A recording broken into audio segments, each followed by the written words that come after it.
여러분 안녕하세요. 육아포커스 이보연입니다. 주변에서 쌍둥이 아기들을 볼 때 출산하느라 힘들었겠구나 생각들 하시죠. 얼마 전 남아프리카 공화국의 30대 여성이 10쌍둥이를 낳아 한 번에 최다 출산 신기록을 세웠다고 합니다. 임신한 지 7개월 만에 제왕절개로 아들 7명과 딸 3명을 출산했다고 하는데요. 이미 6살 된 쌍둥이 자녀를 두고 있는 산모는 앞으로 16명의 자녀들과 함께할 것 같습니다. 이번 출산은 기네스북에도 등재될 예정인데 아기들이 모두 생존하면 자연 임신으로 태어난 세계 최다 쌍둥이 신기록을 세우게 된다고 합니다. 앞으로 육아에도 고민이 많을 것 같지만 산모의 남편은 너무 감격스럽고 신이 내린 축복이라고 말했다고 합니다. 6월 21일 월요일 육아포커스 시작하겠습니다. 경찰청에서 보낸 문자 메시지입니다. 실종 사건의 장소와 시간, 대상에 대한 내용이 담겨 있습니다. 메시지에 포함된 인터넷 주소를 누르면 아동의 사진 등 신상 정보가 자세히 확인됩니다. 실종 사건이 발생했을 때 이렇게 안내 문자를 전송하는 실종 경보 문자 제도가 지난 9일부터 시행됐습니다. 현재 운영 중인 재난 문자 발송과 같은 방식입니다. 대상은 18살 미만의 아동과 지적 정신장애인, 치매 환자도 해당됩니다. 경찰청에 따르면 해마다 접수되는 실종 사건은 최근 5년간 3, 4만 건 수준. 대부분 찾게 되지만 단 한 명의 실종자라도 막아야 한다는 게 이번 제도의 취지입니다. 특히 실종 사건의 경우 시간이 지날수록 발견 가능성이 낮아지는 만큼 제보와 관심이 중요합니다. 실종 아동 등을 발견하는 데 있어서 국민의 관심이 결정적인 역할을 할 수 있습니다. 누구에게나 일어날 수 있는 일이라고 생각하고 적극적인 관심을 가져주시면.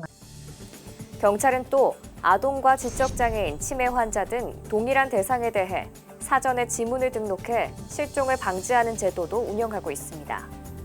지문 사전 등록을 위해선 가까운 경찰관서를 방문하거나 경찰청 안전드림 앱을 활용하면 됩니다. 시중에서 판매되는 마스크 패치입니다. 마스크 표면에 스티커처럼 붙여서 사용하는 일종의 방향제인데 답답한 느낌이나 냄새 제거에 도움을 준다고 돼 있습니다. 그런데 소비자원이 온라인에서 팔리는 49개 제품을 조사해보니 허가받은 제품은 단 1개도 없었습니다. 어떤 성분이 들어있는지 인체에 안전한지조차 확인을 받지 않은 겁니다. 마스크 패치는 마스크에 붙여 쓰는 제품이다 보니 호흡을 하면 성분이 곧바로 폐에까지 들어갈 수 있습니다. 만약 유해 성분이라도 들어있다면 건강을 해치는 겁니다. 하루 종일 마스크를 쓰게 되면 적은 양이라도 화학물질이 있는 경우는 몸 안에 이제 많이 들어가게 되는 거죠. 소비자원은 49개 제품 사업자에게 즉시 판매 중단을 권고했지만 8곳은 아무런 답변을 내놓지 않았습니다. 상황이 이렇게 되자 소비자원은 마스크 패치 사용 중단을 당부했습니다. 시중에 유통되고 있는 마스크 패치는 안전성이 검증되지 않은 제품이므로 즉시 사용을 중단하시고 일반 방향제라도 마스크에 부착해서 사용하지 않으시는 게 좋겠습니다. 소비자원은 또 환경부 등 관계부처를 통해 문제가 된 사업자에 대한 행정처분을 진행하기로 했습니다. 20대는 코로나19 백신 접종에서 가장 후순위죠. 아직 뚜렷한 접종 일정이 나오지 않아서 일부 젊은 층은 불안감을 호소하는데요. 수능에 응시하면 접종을 할 수 있다는 말에 시험을 다시 보겠다는 말까지 나오고 있습니다. 20대가 많이 찾는 온라인 커뮤니티입니다. 백신을 빨리 맞고 싶다며 불안감을 호소하는 글이 많습니다. 접종을 위해 수능을 다시 보는 게 낫겠다는 글도 보입니다. 수능 응시자에게 접종 기회를 준다고 하니 이를 적극 활용하자는 겁니다. 연령층대로 맞다 보니까 저는 후순위로 밀려나서 마스크 벗을 수 있고 편하게 다닐 수 있으니까 친구들도 다 빨리 맞고 싶어 하더라고요. 20대는 일러야 가을에나 접종을 할 수 있을 것으로 보입니다. 혈전 우려 때문에 노쇼 백신도 맞을 수가 없습니다. 정부 방침에 따라 차례를 기다리고는 있지만 뚜렷한 일정이 나오지 않아서 답답하다는 목소리가 나옵니다. 20대들은 많이 돌아다니기도 하고 아직 백신을 많이 안 맞아가지고 많이 불안하기는 해요. 20대나 30대는 무조건 기다리는 거야 되니까 좀 구체적인 방안이나 조금 날짜 이런 거 좀 빨리 나왔으면 좋겠어요. 다만 상대적으로 부작용 우려가 큰 만큼 좀 더 기다려보겠다는 입장도 있습니다. 아무래도 20대 부작용 같은 사례도 너무 많다 보니까 아직은 지켜봐야 된다고 생각을 하고 있습니다. 방역 당국은 7월부터 50대를 시작으로 순차적으로 접종 대상자 연령대를 확대하는 방안을 검토 중입니다. 한 온라인 커뮤니티에 올라와 있는 게시물입니다. 남아있는 백신을 접종하고 왔다는 내용인데 구하기 힘들다고 하는데 고생했다거나 어떻게 하신 건지를 묻는 등 부러움 섞인 댓글이 줄줄이 달려 있습니다. 자녀 백신 신청 방법을 구체적으로 설명해 놓은 게시물은 특히 많은 관심을 모으고 있습니다. 백신 1차 접종이 1,000만 명을 넘어서면서 순항하는 분위기 속에 30대부터 50대까지 아직은 후순위로 밀려있는 연령대 사이에서도 서둘러 백신을 맞으려는 움직임이 일고 있습니다.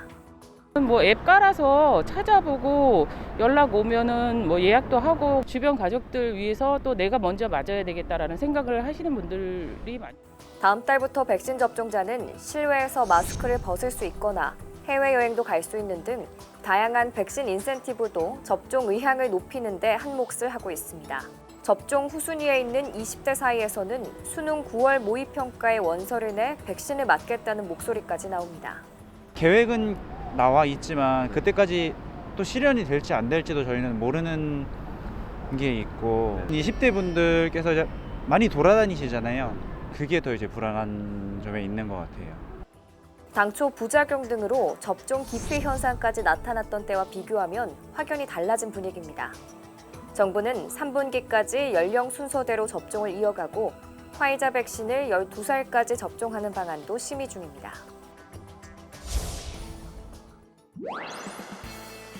커다란 드론이 백사장 이곳저곳을 누빕니다. 해수욕장 방문객 가운데 발열 환자를 찾는 체온 측정 드론입니다. 열화상 카메라를 이용해 피서객들의 체온을 잽니다. 온도가 높은 사람을 발견하면 고도를 낮춰 2차 측정을 진행합니다. 발열 환자로 분류되면 퇴장됩니다. 쉴 새 없이 안내 방송도 울려 퍼집니다. 백사장을 돌며 마스크 미착용 등 방역 수칙을 지키지 않은 피서객들에게 경고를 하는 순찰 로봇입니다. 안전 요원들이 홍보 활동하는 것보다는 거부감도 덜하고 그리고 피서객들한테 볼거리도 제공하고 이런 효과가 있었던 것으로 사료됩니다. 코로나19 사태 속에 또다시 맞이한 피서철. 전국 해수욕장에서 강도 높은 방역 대책이 시행됩니다. 발열 여부를 확인할 수 있는 체온 스티커가 등장했고 온라인 신호등을 통해 해변의 혼잡도를 미리 확인할 수 있습니다. 벌써 국민의 20%가 백신을 접종해 올해는 전국의 주요 피서지를 찾는 사람들로 크게 붐빌 것으로 전망됩니다. 백신 접종자에 한해 야외 마스크 미착용도 허용될 전망인데 현장에선 부작용에 대한 우려가 적지 않습니다.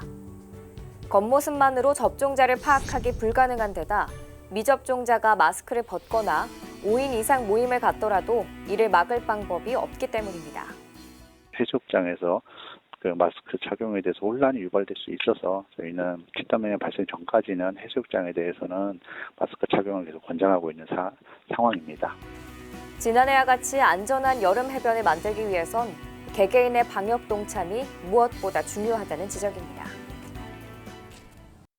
우유팩처럼 생긴 물비누에 소주 모양 방향제까지 소비자들의 재미를 겨냥해 나온 이종 업종 기업 간 협업 제품들인데요. 재미를 추구하는 건 좋은데 자칫 어린이와 노인들의 안전사고로 이어질 수 있다는 지적이 나오고 있습니다. 언뜻 보면 우유팩처럼 보이는 상품입니다. 하지만 우유가 아니라 비슷한 모양으로 제작된 바디워시 제품입니다.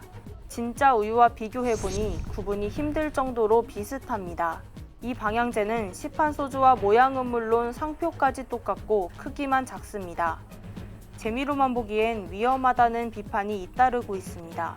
경고 문구가 붙어 있지만 어린이 유아나 노인들의 안전사고로 이어질 우려가 크다는 겁니다. 실제로 어린이가 이물질을 삼킨 사고는 2016년 1,293건에서 2019년에는 2,000건 가까이 늘었습니다. 논란이 커지자 국회에선 식품에 식품이 아닌 상호, 상표, 포장이 같거나 비슷한 것의 사용을 금지하는 식품 표시 광고법 개정안이 발의됐지만 뒷북 대응이란 비판이 나옵니다. 전문가들은 먹거리 불안감을 키울 수 있는 제품의 출시는 경계해야 한다고 지적합니다. 색깔의 변형 필요해서 인식할 수 있는 방법들을 좀 같이 내놔야 되지 않을까. 무분별한 디자인 추구하는 것보다는 실질적으로 동봉되어 있는 상품에 대한 아이덴티티 같은 경우는 명확하게 얘기를 해야 되지 않나.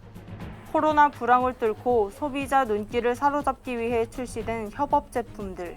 재미를 추구할 수는 있지만 기획 단계부터 세심한 배려가 필요해 보입니다. 코로나 여파로 집에 머무는 시간이 많다 보니 특히 공동주택에선 층간소음 같은 문제로 이웃 간의 얼굴을 붉히게 되는 일 적지 않은데요. 작은 배려를 통해 이웃 갈등을 해소하려는 움직임이 있어 눈길을 끌고 있습니다. 층간소음 어떻게 해결하시나요? 층간흡연은 참기 너무 힘드네요. 인터넷 커뮤니티에선 하루가 멀다 하고 공동주택에서 벌어지는 다양한 갈등 사례가 공유되고 있습니다. 갈등이 심해져 일례로 층간소음은 지난해 4만 2천여 건이 접수돼 전년보다 60% 이상 증가했습니다. 올해도 벌써 2만 건 가까이 이를 정도입니다. 각종 분쟁으로까지 번지는 이웃 갈등. 하지만 다툼을 피하고 해결할 수 있는 방법을 찾았습니다. 바로 아파트 출입구에 토닥토닥 게시판이란 이름의 작은 소통 공간이 생긴 겁니다. 이웃에게 말로 하기 어려운 이야기를 소통카드에 적어 상대 우편함에 넣으면 받아볼 수 있도록 한 건데 손편지를 쓰는 과정에서 불편했던 마음도 조금은 누그러지는 기분입니다. 모르는 사람끼리 얼굴 이렇게 마주치는 것보다 서로 편지를 왔다 갔다 하니까 더 좋습니다. 그런 사람들이 참 많아요. 게시판 설치 일주일째 각종 나눔 물품이 등장할 정도로 반응이 좋습니다. 일부 아파트에서 입주민 대표회의 등을 거쳐 이달부터 시범 운영에 들어갔고 자치구는 호응도를 따져 사업을 확대할 계획입니다. 그래서 앞으로 또 더 좋은 이야기나 아니면 뭐 축하할 일이나 또 슬픈 일 이런 것들도 주민들끼리 서로 얼굴을 보지 못해도 그 쪽지 하나지만 많이 위로가 되고 또 행복도 더 많이 나눌 수 있을 것 같아서 따뜻한 소통으로 배려하는 마음이 모이는 자리, 이웃 갈등을 풀어나가는 대안으로 자리 잡을지 기대됩니다. 경기도 성남시의 한 대형마트 지하 주차장입니다. 주부들이 플라스틱 등 재활용품을 가져와 무게를 측정하더니 분리수거함에 차례로 넣습니다. 수거 절차를 마무리하자 휴대전화 앱에는 재활용품의 무게에 따라 현금이 자동으로 적립됩니다. 플라스틱이나 알루미늄 폐건전지 등 재활용품을 가져오면 무게에 따라 현금이나 지역 화폐로 보상하는 전국 유일의 자원 순환 가게입니다. 동별로 일주일에 2차례로 문을 여는데요. 대형마트 같은 곳은 자판기처럼 생긴 회수 로봇이 있어 시간에 구애받지 않습니다. 그냥 버려지는 게 너무 아까웠는데 그게 좋은 때에 쓰인다니까 너무 의미가 있었고 포인트가 적립이 돼서 그게 매주 기록되는 거를 보면서 뿌듯하게 느껴지는 것 같아요. 자원순환 가게는 지난 2019년 6월 수정구 신흥동에서 처음 문을 열었는데요. 현재 9호점까지 늘었고 가게별 회원수도 수백 가구에 이릅니다. 회원들에 대한 철저한 교육 덕분에 반입되는 재활용품은 하나같이 제대로 비우고 헹구고 분리했기 때문에 폐기되지 않고 모두 재활용됩니다. 마을 내 쓰레기는 마을 주민이 중심이 되어 쓰레기 문제를 해결하자는 취지로 시행하게 되었는데 반응이 아주 좋고 다른 지자체의 벤치마킹 대상도 되고 있습니다. 주민 참여로 운영되는 자원순환 가게는 재활용품 처리 문제에 새로운 해법을 제시하고 있습니다.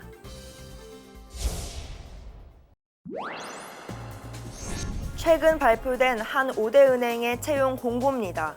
200여 명을 뽑는데 특별 채용을 제외하면 IT 부문과 데이터 부문, 경영관리 전문가 채용으로 나뉩니다. 정보기술의 전문 지식이 없는 경우라면 경영관리 전문가만 남는데 이마저도 경력 3년 이상이나 공인회계사 또는 변호사 자격증, 석사 이상 학위를 가진 사람만 지원할 수 있습니다. 다른 은행들도 비슷한 사정이어서 인문학과 출신들에게 좋은 일자리였던 은행권 채용의 문이 점점 좁아지고 있습니다. 다른 루트를 학생들이 알아서 오히려 더 대비하고 있는 상황이라고 저는 생각을 했습니다.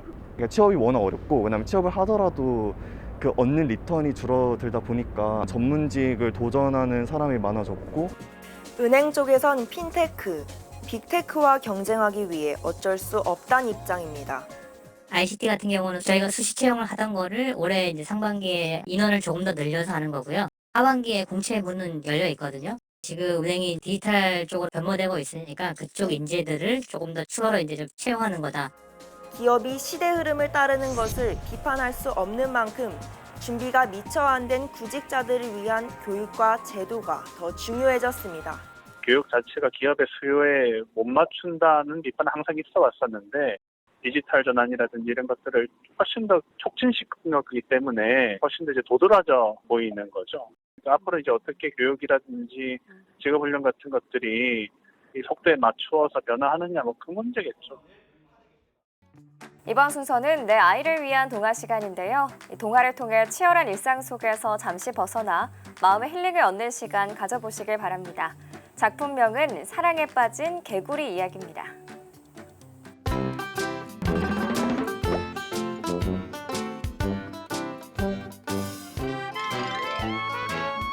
사랑에 빠진 개구리. 하루 종일 강둑에 홀로 앉아있는 개구리가 있었어요. 개구리는 밥 먹는 것도 잠자는 것도 잊은 채 우두커니 눈만 꿈뻑거리고 있었지요. 지나가던 토끼가 걱정스런 얼굴로 물었어요. 안녕, 개구리야? 어디 아프니? 응, 토끼구나. 난 지금 몸이 뜨거워지기도 하고 가슴에서는 뭔가 콩콩콩 뛰고 있어. 그래? 감기 걸린 것 같지는 않고. 아, 알았다. 넌 지금 누군가를 아주 많이 사랑하고 있는 거야. 사랑? 맞아. 난 예쁘고 상냥하고 마음씨 착한 오리를 사랑하고 있어. 그래서 그런 걸까? 응? 오리를? 헐, 말도 안 돼. 어떻게 개구리가 오리를 사랑할 수 있니? 넌 초록이고 오리는 하얀데. 색이 다르다는 건 아무렇지도 않아. 그래? 그렇다면 표현을 해보는 건 어떨까? 개구리는 집으로 돌아가 멋진 그림을 그렸어요. 그리고 꽃과 함께 오리집 문 밑에 넣어두고 왔지요. 어머, 누가 이렇게 아름다운 그림을 보냈을까? 개구리는 기뻐하는 오리의 모습만 봐도 행복했지요. 어떻게 하면 오리에게 내가 사랑한다는 걸 알려줄 수 있을까? 그래, 내가 제일 잘하는 걸 오리에게 보여줘야겠어. 그래서 개구리는 높이 뛰어오르기 연습을 했지요. 으이차, 으이차, 점, 점. 마침내 구름까지 닿게 되었어요. 그러자 친구들은 걱정을 했지요. 꼴꼴, 개구리가 왜 저럴까? 그러게 말이야. 저렇게 높이 뛰어오르면 위험할 텐데. 아니나 다를까 가장 높이 뛰어오른 개구리는 그만 쿵 땅에 떨어지고 말았어요. 마침 그곳을 지나가던 오리가 제일 먼저 달려왔지요. 개구리야, 괜찮니? 괜찮아? 오리야. 개구리의 눈이 번쩍 떠졌어요. 개구리야, 조심했어야지. 내가 널 얼마나 좋아하는데.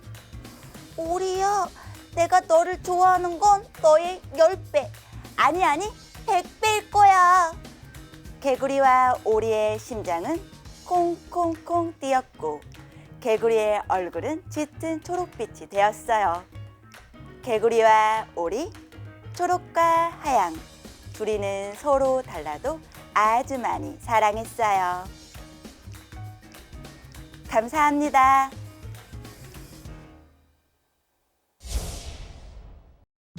이번 순서는 한 주간에 있었던 우리나라 인구 통계와 정부 지방자치단체의 각종 인구 정책을 모아서 소개해드리는 인구 이슈 시간입니다.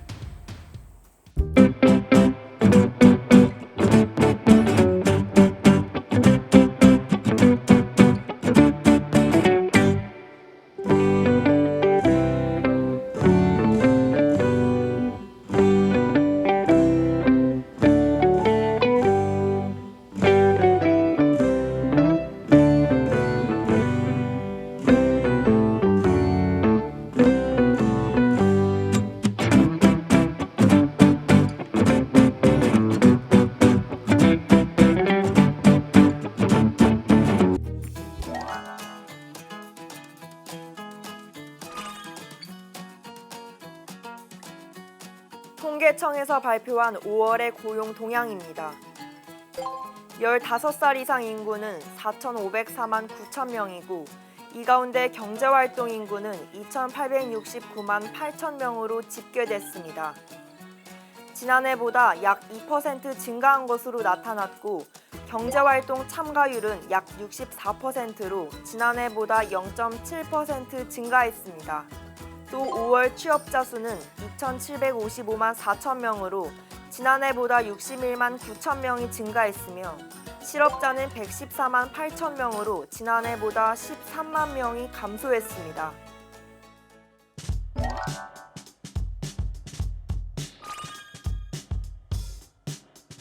보건복지부 소식입니다. 장애인과 노인, 임산부 등의 편의 증진 보장에 관한 법률 시행령 개정령안이 입법 예고됐습니다. 해당 개정령안은 음식점과 편의점, 제과점 등 소규모 공중이용시설 출입구에 휠체어나 유모차가 접근할 수 있도록 경사로 설치와 출입구 폭 확대 등의 내용을 담고 있습니다. 여성가족부 소식입니다. 한부모 가족 미성년 자녀의 양육비 이행 지원에 대한 개선 방안이 발표됐습니다. 주요 내용으로는 우선 양육비 채권 확정 시 양육비 채무자 동의 없이도 소득과 재산을 조회할 수 있는 법적 근거 마련이 추진됩니다.